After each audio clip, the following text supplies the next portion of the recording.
Hello dear students, কেমন আছো সবাই? আশা করি সবাই খুব ভালো আছো। পোটেনশিয়াল বুয়েটিয়ান অ্যাডভান্স লেভেল ম্যাথ প্র্যাকটিস প্রবলেমের আজকের ক্লাসে তোমাদের স্বাগতম।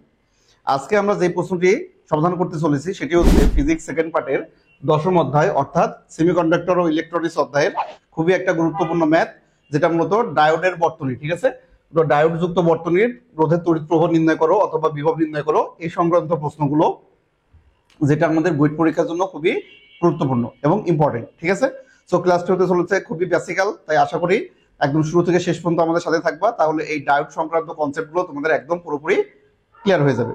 তো চলো শুরু করা যাক। তাহলে শুরুতেই আমরা প্রশ্নটি ভালোভাবে বুঝে নিই, তারপরে সমাধান শুরু করি।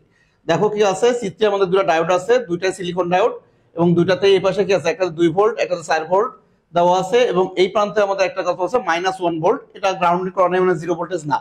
তাহলে আমাদের প্রশ্নে কি বলেছে, ভি নট এবং আই নির্ণয় করো। কারণ ভি নট মানে কি এই পয়েন্টের বিভব, আর আই মানে এই রোধের মধ্যে দিয়ে কত পরিমাণ তড়িৎ প্রবাহিত হবে, সেই তড়িৎ প্রবাহটা নির্ণয় করতে হবে। তাহলে আমরা ডায়োডের কোনো বর্তনীতে রোধের বর্তনীতে ডায়োড যদি থাকে, তাহলে প্রথমে আমাদের কি দেখতে হবে, আমরা এর আগেও কিন্তু একটা ক্লাসে অলরেডি ডায়োডের সমাধান তোমাদের পদ্ধতি বলেছিলাম। ঠিক আছে, তো মনে থাকলে ভালো, না হলে তোমরা আগের ক্লাসটাও দেখে আসতে পারো। ঠিক আছে, যে ডায়োড সংক্রান্ত আমাদের আগের ভিডিওটিতে আমরা কিন্তু বর্তনী কিভাবে সমাধান করতে হয়, তখন সম্মুখী যোগ বিমুখী যোগ এই বিষয়গুলো কিন্তু বিস্তারিত আলোচনা করেছিলাম। তো আজকে আমরা এই ম্যাথটার জন্য যতটুকু দরকার সেটা নিয়ে আলোচনা করব, আর বিস্তারিত জানতে হলে তোমরা আগের ভিডিওটি দেখে আসতে পারো। এখন দেখো যে প্রথম কথা, আমরা ডায়োডের বর্তনীর প্রথম শর্ত কি ছিল, যে সলভ করার ক্ষেত্রে আগে কোন কোন ডায়োডগুলো সম্মুখী চোখে আছে আর কোন কোন ডায়োডগুলো বিমুখী চোখে আছে সেটা বুঝে নিয়া। তাহলে আমরা দেখি প্রথমে এই দুটো ডায়োডের ক্ষেত্রে কে সম্মুখী আর কে বিমুখী আছে। এখন এই সিলিকন ডায়োডে দেখো যে এই প্রান্তের দিকে তো -1 ভোল্ট আছে, তাহলে আপাতভাবে আমাদের মনে হতেছে কি যে এদিকে 2 ভোল্ট এদিকে 4 ভোল্ট, দুইটার ক্ষেত্রে এদিকে -1 ভোল্ট, তাহলে এদিকে হায়ার ভোল্টেজ দুই দিকেই, এদিকে লো ভোল্টেজ। তাহলে অবশ্যই আমরা প্রাথমিক অবস্থায় আমরা বলতে পারি যে এইটা এবং এইটা দুইটাই সম্মুখী চোখে আছে। তাহলে প্রাথমিক অবস্থায় এই দুইটাই আমাদের কি আছে, সম্মুখী চোখে আছে বলেই আমরা বুঝতে পারছি যে এই পাশে বেশি ভোল্ট কিন্তু এখানে কম। তাহলে পি এর দিকে যদি হায়ার ভোল্টেজ হয় আর এন এর দিকে লোয়ার ভোল্টেজ হলে তো সম্মুখী চোখ হয়, ফলে দুইটাই সম্মুখী।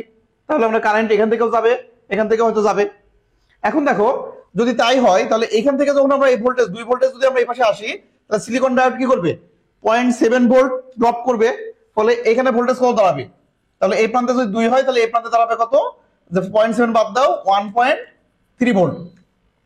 ঠিক আছে, 1.3 ভোল্ট, ভালো কথা। এখন যদি আমরা এটার জন্য হিসাব করি, তাহলে এটা ছিল 4 ভোল্ট, তাহলে 4 ভোল্ট এখানে কি হবে, 0.7 ড্রপ হবে, তাহলে এই পয়েন্টের ভোল্টেজ কত হবে, তাহলে এই পয়েন্টের ভোল্টেজ হবে আমাদের 4 থেকে 0.7 বাদ, তাহলে 3.3 ভোল্ট, তাহলে এইটা হবে 3.3 ভোল্ট। তাহলে দেখো এই দুই পয়েন্ট আবার কি একই পয়েন্ট না, এদের মধ্যে তো আর কোনো রোধ বা কোনো কিছু নাই, তাহলে এই দুই পয়েন্টে কি ভিন্ন ভিন্ন বিভব হওয়া সম্ভব? তাহলে কিন্তু ভিন্ন ভিন্ন বিভব হওয়া কিন্তু সম্ভব না, কারণ দুই পয়েন্টের মধ্যে কোনো রোধ নাই, তাহলে ওদের পয়েন্ট অবশ্যই বিভব সেম হতে হবে। তাহলে এখন যদি আমরা এই দুইটাই যদি সম্মুখী চোখে থাকে, তাহলে আমরা ডায়োডের শর্ত অনুযায়ী হায়ার ভোল্টেজ আর একপাশে লোয়ার ভোল্টেজ থাকলে সম্মুখী চোখ প্রাপ্ত হয়, সেই অনুযায়ী প্রাথমিকভাবে মনে হচ্ছে দুইটাই সম্মুখী চোখে আছে, তাহলে দুই দিক দিয়ে যদি আসে তাহলে দুই প্রান্তের ভোল্টেজ কিন্তু দুই রকম হয়ে যাচ্ছে আমাদের এখানে। তাহলে কিন্তু আমাদের একটা প্রবলেম তৈরি হচ্ছে। তাহলে এই সমাধান কি হবে? তাহলে আসলে দুজনে কি সম্মুখী চোখে আছে আদৌ, নাকি দুটার মধ্যে দিকে যাবে কি যাবে না? তাহলে এটা হচ্ছে আমাদের মেইন বেসিক প্রশ্ন। ঠিক আছে, তাহলে এটাই আমাদের যদি বুঝতে পারি আমরা কখন আসলে কিভাবে আছে না আছে সেটা। এখন দেখো যদিও আমরা প্রাথমিক পর্যায়ে মনে হচ্ছে দুইটাই সম্মুখী চোখে আছে, কিন্তু এটার ক্ষেত্রে দেখো এটা যদি আমাদের সম্মুখী চোখে আদৌ থাকতো, তাহলে এটা 2 ভোল্ট হলে এখানে অবশ্যই 1.3 ভোল্ট তো হবেই, আর এটা যদি সম্মুখী চোখে হয় তাহলে এখানে 1.3 ভোল্ট হবে, 3.3 ভোল্ট। তাহলে যদি আমরা দেখি যে কোনটা কার্যকর হয়, ওকে, যদি আমাদের বলি যে সাপোজ যে আমরা এই পয়েন্ট ধরে নিলাম যে 1.3টাই মেন, আসলে তাহলে 1.3 যদি মেন হয়, তাহলে 1.3 যদি এখানে আমরা দেই, তাহলে এখানে আছে 4, এখানে 1.3, তাহলে 4 আর 1.3 যদি হয় সাপোজ, 4 থেকে 1.3, ঠিক আছে, তাহলে এই পাশে উচ্চ ভোল্টেজ, এই পাশে তাও কি থাকছে লোয়ার ভোল্টেজ, ফলে এই ডায়োডটা সেই সময় কি হবে, সম্মুখ যোগ বজায় রাখতে পারবে। তার মানে আমাদের যদি এই প্রান্তে যদি 1.4 ডেলি ধরতাম, সাপোজ ধরে নিলাম যে আমরা 3.3 না, এই প্রান্ত 1 ভোল্টটাই আসলে কার্যকর হবে, এই দুইটা মিলে 1.3টা কার্যকর হবে, তাহলে কি হবে, এটা তখনও সম্মুখী চোখ হবে, এটার মধ্যে কারেন্ট যাবে। আচ্ছা, এটার মধ্যে তো যাচ্ছে, ওকে, তাহলে 1.3 ধরলে তো এই সম্মুখী চোখে আছে, এও সম্মুখী চোখে থাকছে, উভয় সম্মুখী চোখ। আর যখন এ সম্মুখী চোখ হবে তাহলে অবশ্যই 4, 7 বাদ দিলে এখানে 3.3 হবার কথা। এখন শুধু উল্টাটা ভাবি যে না, যে এটা রাইট, 3.3টা রাইট, ওকে, যে এখান থেকে আসলে 3.3 তো হবে মাস্ট, যেহেতু এই সম্মুখী চোখে আছে। এখন এখানে যদি 3.3 হয় তাহলে এটাও 3.3 হওয়ার কথা। তাহলে যদি আমরা এটাকেও 3.3 বিবেচনা করি এখন, যেটাকে আমরা 1.3 না 3.3 বিবেচনা করতেছি, তাহলে কি হবে? এই পাশে লোয়ার ভোল্টেজ হচ্ছে, এই পাশে হায়ার ভোল্টেজ, তখন এটা কি আছে আসলে বিমুখী চোখে আছে, তাই এটা দিয়ে আসলে কারেন্ট পাস করবে না।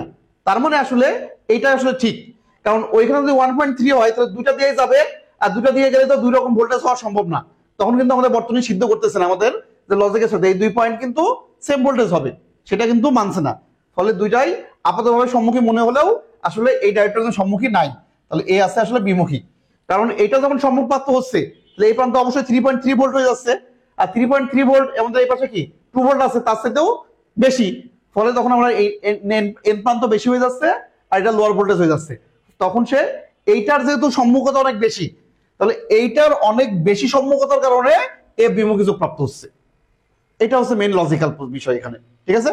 আপাতভাবে দুইটাই সম্মুখী যোগ মনে হলে আদৌ এই উপরের যেটা সেটা সম্মুখী যোগে নাই, কারণ এটার সাথে এর ভোল্টেজ অনেক বেশি, এর প্রাধান্য আগে। তাহলে এ আগে আসলো, আসার পরে তার ভোল্টেজ অনুযায়ী এর সম্মুখী যোগ হতে পারবে কি পারবে না সেটা টেস্ট করতে হবে। তাহলে এটা বিমুখী আছে, ওটা বাদ। তাহলে আমাদের এই ভোল্টেজের মান কত হবে? 3.3 ভোল্ট। তার মানে আসলে ভি নট, তাহলে আমরা এখানে সরাসরি বলতে পারি এই ভি নটের মান আসলে 3.3 গ্রহণযোগ্য হবে, আমাদের 3.3 ভোল্ট হবে। আর এই ডায়োডটা আসলে বিমুখী যোগ প্রাপ্ত হবে, ওটা দিয়ে কোনো কারেন্ট সৃষ্টি হবে না, এই 2 ভোল্টের কোনো ভূমিকা নাই। তার মানে এটা অফ, ওটা বিচ্ছিন্ন অবস্থায় আছে, ঠিক আছে? তাহলে মনে হচ্ছে সংযুক্ত আছে, সম্মুখী যোগে আছে, কিন্তু আসলে প্রকৃতপক্ষে ঘটনা উল্টা। এইটার সম্মুখী যোগ অনেক বেশি, যার কারণে এইটার কাছে ওইটা তখন আমাদের কি হয়ে যাচ্ছে? বিমুখী যোগে পরিণত হচ্ছে। তাহলে এখন আমাদের বর্তনী আছে কি এইটা, তাহলে এই বর্তনীর ক্ষেত্রে যদি তড়িৎ প্রবাহ আই বের করতে হয়, তাহলে আই আমরা কিভাবে হিসাব করতে পারি দেখো। তাহলে আমরা যদি এটাকে নতুন করে আঁকাই, তাহলে এইটুক বর্তনীকে যদি আমরা এখানে আলাদা করে আঁকাই, তাহলে আমাদের এখানে আছে 4 ভোল্ট, এই 4 ভোল্ট, এখানে একটা ডায়োড আছে, ঠিক আছে?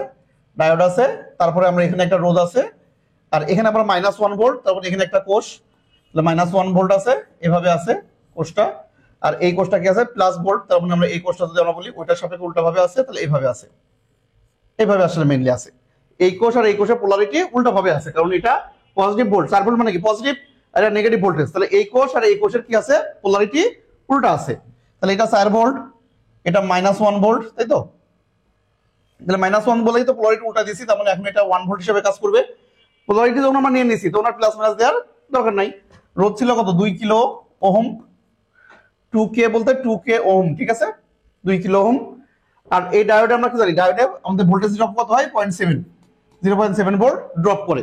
তাহলে এখানে আমরা কি চাইছে? আই এর মান। তাহলে এখানে আমরা আই কি পাবো? কারশফ অ্যাপ্লাই করে দিলে সরাসরি একবারে পেয়ে যাবো। কারশফের সাহায্যে যদি আমরা বলি আই কত হবে, তাহলে এখানে যদি আই ধরে নিই, তাহলে আমরা আসো যে কারশফের সাহায্যে যদি আমরা এখান থেকে শুরু করি, বললে এখান থেকে আমরা যদি শুরু করি সাপোজ, তাহলে ডায়োড কি করবে? 0.7 ভোল্টেজ ড্রপ করাবে। তাহলে 0.7 প্লাস এখান থেকে এটা ভোল্টেজ ড্রপ করাবে কত? 2000 কে, তাহলে 2000 ইনটু আই, তাহলে 2000 ইনটু আই, ঠিক আছে? তাহলে 2000 ইনটু আই, এখানে -1, তাহলে -1 আবার -4 ইজ ইকুয়াল টু 0। ফলে এখান থেকে আমরা আই এর মান কত আসতেছে? আই এর মান আসছে 5 থেকে 0.7 যদি বাদ দিয়ে দিই, 5 থেকে 0.7 বাদ দিলে 4.3, তাহলে 4.3 ডিভাইডেড বাই 2000, ওকে? তাহলে 4.3 বাই 2000 যদি আমরা করি, দেখো তাহলে 4.3 কে যদি আমরা 2 দিয়ে ভাগ করি তাহলে কত আসবে? 2.15 বাই 1000 মানে মিলি অ্যাম্পিয়ার। তাহলে এত মিলি অ্যাম্পিয়ার এককে অ্যান্সারটা আসবে আশা করি, ঠিক আছে? তাহলে তোমরা আরেকবার ক্যালকুলেশন করে দেখতে পারো। তাহলে একদমই সিম্পল বিষয়, আমাদের মেইন বিষয়টা ছিল খালি এইখানে বোঝার, যেখানে কোন ডায়োডটা উভয় ডায়োডের সম্মুখী যোগে থাকবে কি থাকবে না, ঠিক আছে? এটা যদি আমরা ঠিকঠাক বুঝতে পারি তাহলে আমরা অল বর্তনী ইজিলি সলভ করতে পারবো।